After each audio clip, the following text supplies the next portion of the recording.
ইন্ডিয়ার fast bowler Mohammad শামিকে ফের নেটে বল করতে দেখা গিয়েছে। চোট থেকে সেরে ওঠার জন্য মরিয়া হয়ে রয়েছেন ভারতের তারকা পেসার। রিহ্যাব চলছে তার। এর মাঝেই সম্প্রতি তিনি আবার বোলিং শুরু করে দিয়েছেন।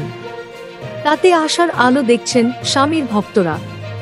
মোহাম্মদ শামি এই বছর চোটের কারণে আইপিএল খেলতে পারেননি। তিনি শেষবার খেলেছিলেন 2023 সালের 19 নভেম্বর ওডিআই বিশ্বকাপের ফাইনালে, যে ম্যাচে অস্ট্রেলিয়ার কাছে ভারত হেরে গিয়েছিল।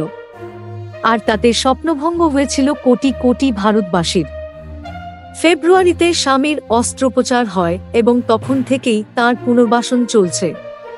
সম্প্রতি শামি তার অফিসিয়াল ইনস্টাগ্রাম অ্যাকাউন্টে ইতিবাচক আপডেট দিয়েছেন। একটি ভিডিও পোস্ট করেছেন শামি, যেখানে তাঁকে নেটে বোলিং অনুশীলন করতে দেখা গিয়েছে এবং উইকেটের উপরে স্টাম্পের বদলে রাখা একটি জলের বোতল তাঁকে ফেলে দিতে দেখা গিয়েছে। তিনি সেই পোস্টের ক্যাপশনে লিখেছেন, গ্রাউন্ড থেকে দূরে, কিন্তু কখনো খেলার বাইরে নয়, প্রত্যাবর্তনটি দেখার মতো হবে।